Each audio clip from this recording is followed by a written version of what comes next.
তা আমি শুভেন্দু অধিকারীকে সেদিন বলেছি যে আপনি ভোটে জিতেছেন, আপনার দল জিতেছে, খুব ভালো কথা, কিন্তু মুর্শিদাবাদে আস্ফালনটা একটু কম করতে বলেন। আমি যেদিন ময়দানে মুসলমানদের নিয়ে নেমে যাব না, সেদিন এমন সাটা ভাঙা মাছ শুরু করব যে আপনাদের পতাকা বহন করার লোক থাকবে না। কেস, ওরকম কেস আমাদের বহুবার জেল খাটা আছে। সময় এসেছে এই ধরনের লোককে সবক শেখানোর। আপনাকে আমি পরিষ্কার বলছি, মমতা ব্যানার্জি মুখ্যমন্ত্রী নন। আপনি দুর্বল মুখ্যমন্ত্রী পেয়ে যা খুশি করেছেন, যা খুশি বলেছেন। আমি আপনাকে বলে গেলাম, আমরা দুটো এফআইআর স্টার্ট করেছি। Rejinagar PS case number 219/226, dated 26/6/2026, under section 152, 192, 196, 197, 224, 299, 351 within bracket 2, 352, 353 of the ভারতীয় ন্যায় সংহিতা। ইনসিডেন্ট নাম্বার 2 তেও আমরা শক্তিপুর পিএসএ 176/226-এ আরেকটা কেস ইস্যু করেছি। সেই কেসেও আমরা ভারতীয় ন্যায় সংহিতার সমস্ত সেকশন লাগিয়েছি।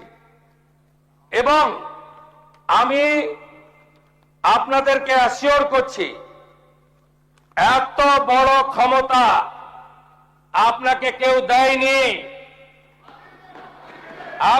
আপনি মুখে যেগুলো বলেছেন, আপনাকে আমি বলে গেলাম, আপনি কেন করছেন আমি জানি। আপনি কেন করছেন রাজনৈতিক কারণটা আমি জানি। আপনার এজেন্ডা 2 ছিল। 1 এজেন্ডা, ভরতপুর, রেজিনগর, নওদায় সব নির্বাচিত পঞ্চায়েত যে দলেরই হোক ভেঙে আপনার পার্টিতে নিয়ে যাওয়া। আপনি সেটা করতে পারছেন না। আর দ্বিতীয় হচ্ছে, আপনি 2টো সিটে জিতেছেন, নিয়ম মেনে একটাই রিজাইন করেছেন রেজিনগর। আগামী 2-3 মাসের মধ্যে উপনির্বাচন হবে, আপনি আপনার ছেলেকে জেতাতে চাইছেন। 72% মুসলিম আছে, মুসলিম ভোটকে কনসলিডেট করার জন্য আপনি এই খেলাটা খেলছেন। আপনি কান খুলে শুনে রাখুন, আপনাকে এইভাবে ধমক, হুমকি, বেপরোয়া, লাগাম ছাড়া কথা বলতে দেব না, দেব না, দেব না। আপনাকে আমি শুধু 3টে উদাহরণ দিলাম।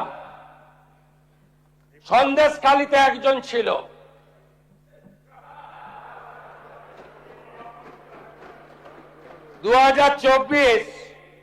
পয়লা জানুয়ারি বলেছিল তৎকালীন বিরোধী দলনেতা এলে তার হাত কেটে পায়ে, পা কেটে হাতে লাগাবে আর চামড়া ছাড়িয়ে মেদিনীপুরে পাঠিয়ে দেবে। ওর অবস্থা কি হয়েছে সবাই দেখেছে। একই টোন ছিল। আরেকটা জীবনতলার গুন্ডা ক্যানিং ভারত, ওর অবস্থাও কি হয়েছে দেখতে পাচ্ছে সবাই। আরেকটা পুষ্পা ঝুঁকে গায়ে নেই, এমন ঝোঁকা ঝুঁকেছে, খালি পায়ে, ছোট প্যান্ট পরে, কান ধরে উঠবস করতে করতে যাচ্ছে। আপনাকে আমি বলে গেলাম, পুলিশ তার ব্যবস্থা নেবে। আর আমি 1 সপ্তাহ পরে মুর্শিদাবাদে যাচ্ছি।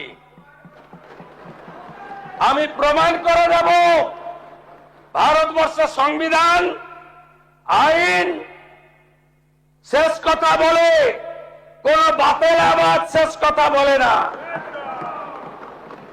আপনাকে সংযত হওয়ার, সতর্ক হওয়ার, এই ধরনের কথা প্রত্যাহার করার এবং ভবিষ্যতে এই ধরনের কথা বলার আগে 25 বার ভাবার হুঁশিয়ারি দিয়ে আমি সবাকে আশ্বস্ত করছি।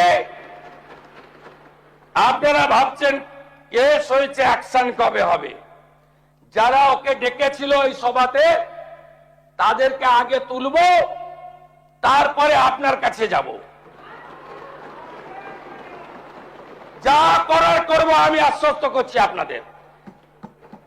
আপনি ধরে রাখুন, এটা ওর শেষ বক্তব্য, ধরে রাখতে পারেন। এ সরকার আইনের শাসন প্রতিষ্ঠা করবে, গুন্ডাদের শাসন সমাপ্ত করবে, নিশ্চিন্ত থাকুন। সবাই ভালো থাকবেন, ধন্যবাদ।